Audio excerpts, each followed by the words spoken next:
Hello, welcome to Module 3, Lesson 1 of our CASP Plus course.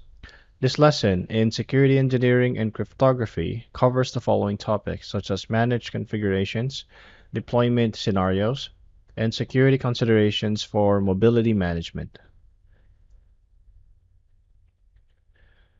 So, implementing enterprise mobility management. There's no longer a defined enterprise boundary because the traditional network perimeter has changed. Users now access information systems from outside a company, and information systems are frequently handled by cloud providers. Deperimeterization occurs here. Mobile device security compliance is ensured via enterprise mobility management. An organization must support remote and home working environments, mobile users, and personal computers that are not subject to on-premises security measures. We must accept that the company will require this hybrid approach, but we must also comprehend the controls required to protect it from data exfiltration, theft, and loss. We should select vendor solutions that enable management of both corporate-owned and personal devices using a single enterprise toolset in order to streamline the administration of security controls. The security characteristics that need to be managed will be discussed further on this lesson.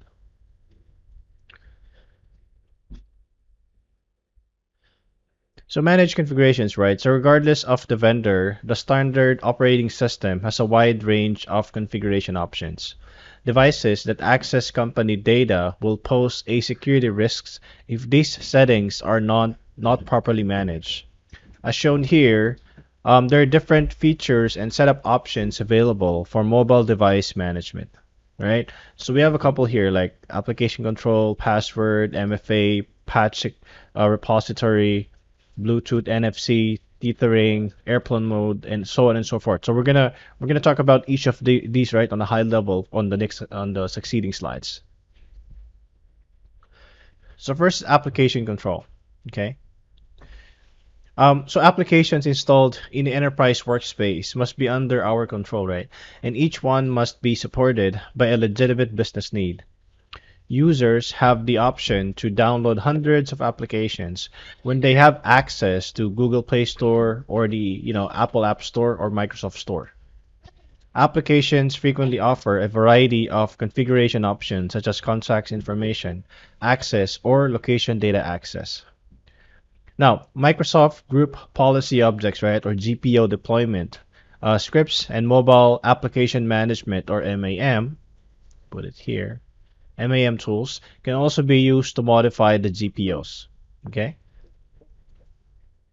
we can enable containerization for enterprise applications and data to provide some flexibility in our application control.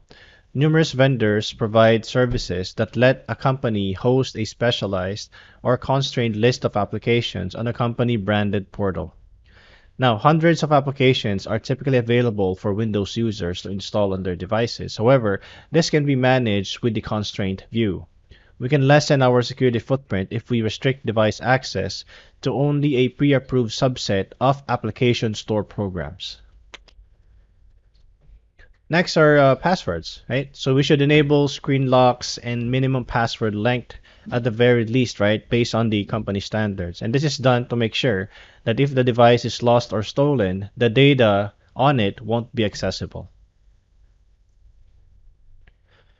Next is MFA, or what we call as the multi-factor authentication. So passwords by themselves are not always regarded as providing sufficient security for business mobile devices. Now, using hardware tokens or mobile authenticator apps, we might decide to enable extra authentication factors like one-time passwords or what we call as OTP, right? So utilizing the built-in biometric readers on mobile devices is another helpful authentication option. Now, voice authentication, iris scanning, facial recognition, and fingerprint reading are all examples of biometric authentication. It is simpler to use smart cards for MFA because many devices have card reader functionalities. Microsoft also supports secure USB keys, which function similarly to smart cards and are another form of security token. Token-based authentication is used with USB keys and smart cards. MFA also adds an additional layer of security in situations where a password might be compromised. Next is a patch repository. So accessing the most recent patches for supported end devices and making sure they are deployed on time are crucial for providing the highest level of protection.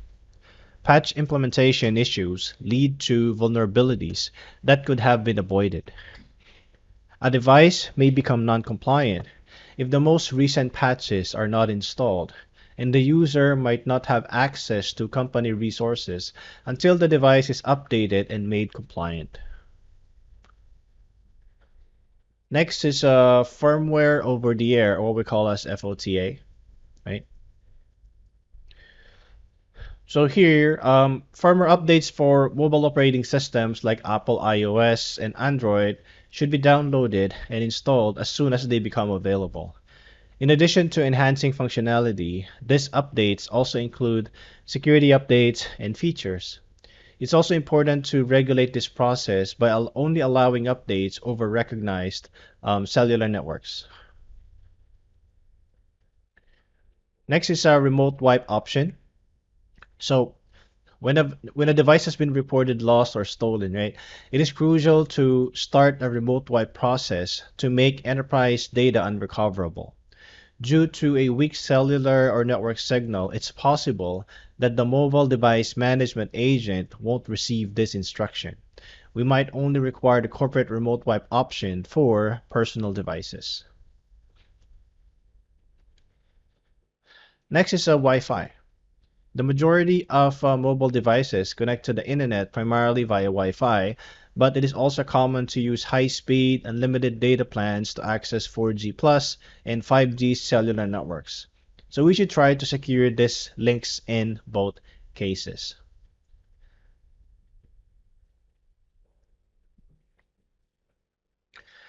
Next is a device profile. So a profile containing a collection of configuration objects can be distributed to the devices to automate common settings on mobile devices. Wi-Fi, VPN, and many other settings can be found in the common profiles. Next is Bluetooth. So Bluetooth is a radio frequency that doesn't go very far. Class 2 Bluetooth, which is most common in consumer devices, sends at least 2.5 milliwatt and has a range of about 10 meters, right? 10 meters. It lets data be sent without encryption over the air. So this means that users could join a secure web conference with a wireless headset, but a wireless listening device could be used to listen in on the conference room. In this kinds of situation, it's common to put limits on how Bluetooth can be used. Next is NFC, or what we call as near field communication. So NFC works slowly and only over short distances up to 4 cm or 4 centimeters. It can be used to send data to an NFC-enabled printer, such as configuration data or print objects. It is often used in systems like Apple Pay and Google Pay that let you pay with your phone. Once a user has unlocked a mobile device, NFC-enabled apps can send data without further confirmation from the user. This feature could lead to fraudulent payments, and it could also make it possible to send private information. Next are peripherals. So by using SD and micro SD, right, as you see here, or USB on the go, or OTG, mobile devices can support specific extensibility. So due to this, USB devices can connect and transfer data. This one is actually interesting, right? Which is called as geofencing. So using GPS tracking to locate devices and restrict functionality based on the device's proximity to a site of interest is an efficient way to manage the functionality of mobile devices. Therefore, we could plot the location of a secure site and set up a geofence. We can turn off cameras and any recording features on devices when they are inside the geofence, and we can enable them again when they're outside it. If a company device is stolen, we can set up condition so that when it leaves the geofence, all enterprise data is erased from the device. As you will see on this figure, right, the store sends a text message to the visitor for special prices or discounts when the visitor enters the store, right? Here. Next is VPN settings. So by deploying a VPN profile to a mobile device, VPN settings can be set up. When company employees are offsite, it is important to protect the confidentiality of business information. The device will always connect through the secure VPN and thanks to an always-on profile. By implementing a full tunnel configuration, you can make sure that all browser and application traffic is forwarded through the corporate network. All security protocols will be able to be used and thanks to this configuration. Next is geotagging. A company should think about the security of geotagging using applications. For instance, users could could download a fitness app for their smartphone that automatically uploads their activity to social media along with the maps. When you look at the programs like Strava, right, or Map My Run, this is quite typical. But here you run the risk of disclosing private information about your movements or details about private places if you let other users watch your activity.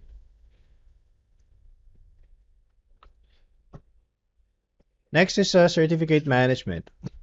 So for a number of users or for a number of uses, security certificates are frequently given to users and devices. Using what we call as 802.1x security, right? We can use certificates to get trusted across access to the network. There are actually numerous security applications, including S/MIME and IPsec-based VPNs demand the use of certificates. We can use the simple certificate enrollment protocol to automate the deployment of certificate. The majority of MDM solutions support this. Users are less likely to be able to install certificates from dubious certificate authorities if we manage certificate deployment. Next is full device encryption, or FDE. So securing enterprise data kept on mobile devices is crucial, and we ought to, at the very least, make screen lock and storage encryption mandatory, including for SD cards.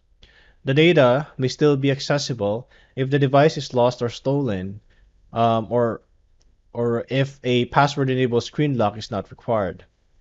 The removable storage on the mobile device should be encrypted because it might otherwise be readable when mounted on other hardware. The device must be protected from tampering so that any attempt to alter the boot process will render the data unrecoverable. Next is tethering. So users frequently use their mobile phones as a hotspot for their laptops due to the low cost of mobile data plans on cellular networks. Because the laptop can now connect to networks, there is a security risk when it is plugged into an enterprise local area network. Next is airplane mode. So here, a setting on mobile devices frequently disables all radio frequency channels, like for example, you use airplane mode. Invoking this configuration option might be beneficial when location-based security is a top concern. Radio frequency channels can be disabled to shield the device from network-based risks. Additionally, it implies that mobile device management and downloading security updates are not possible for the device. Next is location services. Location services and privacy settings are frequently linked in mobile operating systems. Content providers can offer users more personalized information if location services are enabled. Microsoft has added a feature called News and Interests to its Windows operating systems that allows devices to receive traffic updates, weather forecasts, and local news based on their location. And it's possible that you don't want this location data to be accessible to all applications. In the privacy settings of Microsoft, right, or we can limit these features. Location-based authentication can be forced with the help of location services. Now, the user and entity behavior analytics, or what we call as UEBA, right? The UEBA tool can stop erroneous attempts at authentication coming from strange places. When separate login attempts are not feasible, given the time frame and location of the attempts, impossible time travel can also be detected. And the last one on this section is the DNS over HTTPS, or DOH. So traditional domain name services, right, or traditional DNS, send requests to a designated DNS server without any security. And as a result, each request and response are sent in plain text. This could give an individual listening in on a network segment with useful information. It is possible to update configuration settings in many web browsers, including Edge and Chrome, and enabling secure TLS connections to public DOH servers. So as you will see here, right? So this figure shows the Microsoft Edge browser security options. Another option is to return the enterprise network using a secure VPN connection so that we can safely send DNS requests to enterprise DNS servers.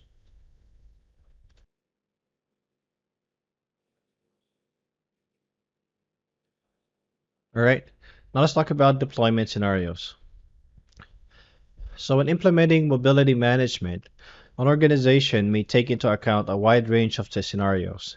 Costs, for instance, may be a motivating factor, and support issues may be significant. However, when implementing MDM, security and management will always take precedence. So first is bring your own device challenges. So there are a variety of issues that can arise for the organization when user access enterprise data on a personal device. The issue of which devices the organization will support is also present. In addition, there are various hardware platforms and operating system versions to support. For the purpose of storing business applications and data on the device, it is crucial to determine a secure encrypted container. In order to secure any sensitive company data, we will need to define policies. Finding MDM tools that will make it possible to manage all supported personal device types is also important. Next is our corporate-owned devices. So the operating systems and devices that best meet the needs of the organization's business can be chosen when the organization is in charge of buying the mobile devices that will be used by employees. Next is the corporate-owned personally enabled devices. It's crucial to keep business data and applications separate from personal data when a business permits users to access personal data via its devices. It must employ the same strategy to safeguard corporate-owned personally enabled devices as we do with bring your own or BYOD policies. This necessitates a division between personal and business data. MDM will be used to make sure containerization is put into practice. And the fourth one is called CYOD, or choose your own device. So enterprise users frequently have experience with a particular technology, and they will be more interested in it if the device or operating system is simple to use. The challenge for the enterprise is to give users some discretion over the devices they use while keeping the number of options on the list manageable. As a result, we will only need to provide support for a limited set of hardware and operating systems. The proliferation of devices running numerous different Android operating system versions is referred to as Android fragmentation. There have been many releases of Android operating system, right? And currently, that's version 19, or there's already 19 versions at the end of 2021. The organization wants to limit the phones and operating systems that are permitted to connect to the corporate network. This will lessen the complexity of support and the security footprint. Given that most organizations place a high priority on mobility, it is important to be aware of any potential security repercussions when supporting end devices, operating systems, and applications.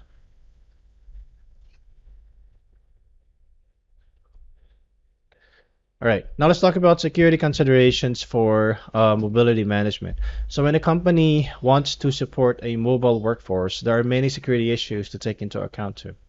The variety of features and functions that devices offer could pose a risk to the organization. Right? Now let's talk about each of this one here. No? So first is the unauthorized remote activation and deactivation of devices or features.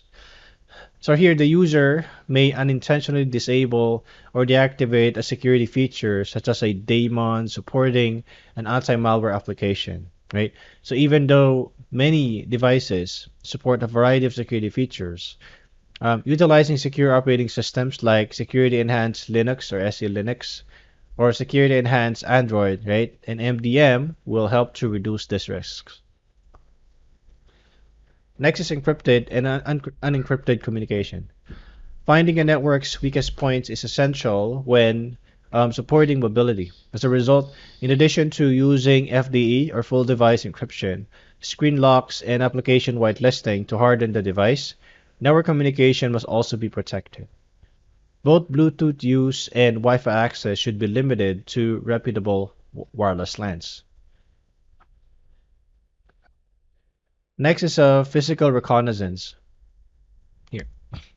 So intelligence can be gathered using mobile devices. If we permit the use of the camera, video and audio and GPS features on mobile devices, an attacker user could gather precise information about a website that could be used in an attack later. The data may have been stolen from an unsecured mobile device or may have belonged to an insider threat actor using this device. Third is personal data theft. Although protecting business data is MDM's primary goal, user privacy should also be protected. Protected held information or PHI, right? Let me put it here. PHI, PII, right? Or personally identifiable information, and other kinds of private data are examples of personal data. Next is health privacy. Numerous devices will support fitness programs that can store users' medical histories. Applications for tracking public health services are also widely used as a result of the COVID-19 pandemic. The COVID-19 status and immunization history of a citizen can both be stored in NHS or National Health Service applications in the United Kingdom. In the US, PHI would be the term used to describe this information. This kind of information must be stored securely. Now, let's talk about implications of wearable devices. Wearable technology may be capable of GPS tracking and frequently stores extensive personal data, such as blood pressure and heart rate readings. Another potential weakness is the data synchronization between the wearable device and an application running on a different operating system. NFC or low-powered Bluetooth may be used by many wearable devices to transfer data. Secure data transmission can lead to the exposure of sensitive data. Now let's talk about digital forensics of collected data. As new technologies like wearable technology may be the target of attacks, it is crucial to keep forensic toolkits and techniques up to date. It is important that we have access to mobile devices' memory and storage in order to look for signs of compromise or IOC. Next is unauthorized application stores. So most mobile operating systems restrict access to sideloading applications by default. Sideloading refers to the acquisition of an installation package from unapproved sources. For instance, iOS IPA and Android APK files can be installed directly without first needing to be downloaded from an authorized online retailer. So here, an iOS device can be jailbroken, and an Android device can be rooted to get around this restriction. When you jailbreak or root a device, you are changing the vendor operating system to bypass the default, secure, and limited settings. For instance, installing apps from sources other than the Apple App Store is not possible in iOS, so installing jailbreaking software will enable users to install apps and themes that Apple has not formally endorsed. On iOS devices, sideloading is also possible with the help of developer licenses from Apple, which is currently available for $99 per year. So when you have access to the unapproved application source code, you can sideload using free Apple Store program called Xcode. Next is containerization. So segmentation must be used, right, when allowing personal use of mobile devices that will also access or store business data. On mobile devices, segmenting applications and data is known as containerization. There's a vendor-made folder called Secure Folder on Samsung devices. Both the Samsung Knox security tools and third-party MDM tools can be used to manage these. Currently, VMware AirWatch, Ivanti Mobile Iron, Microsoft Endpoint Manager, and many other applications support Knox. On Samsung 9.0 device, it's also supported. So as you will see, this figure, right, depicts the secure folder application. Any business-related applications and data are stored entirely apart from the user's personal space on the device. As you will see, this is the view for an Android Samsung 9.0 device. Next is the OEM, or what we call as original equipment manufacturer. So numerous cellular service providers offer their clients specialized editions of well-known operating systems and lock the mobile device to their network options. The user has more freedom to switch cellular providers by simply providing or switching the SIM card when they buy a device that isn't locked to one. The user now has the option to use any cellular operator, including those in other nations. For instance, if a business purchases a cell phone from T-Mobile, it will only permit the phones to function on T-Cellular Mobile's network. Next is a supply chain issue. So due to vendors installing default software that turned out to be malicious, there have been numerous instances of security breaches. On numerous devices running the Android operating systems, ADAPS was pre-installed. Through this software, call logs, contact lists, SMS messages, and location tracking could all be accessed secretly.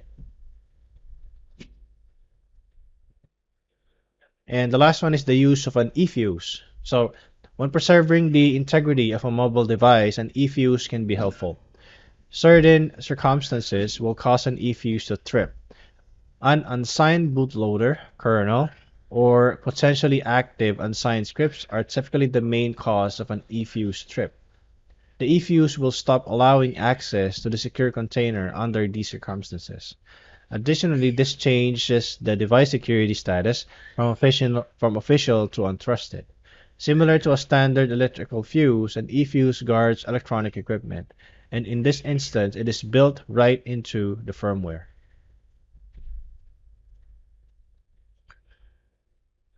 All right, that's the end of the lesson. In this lesson, we spoke about managed configuration, deployment scenarios, and security considerations for mobility management.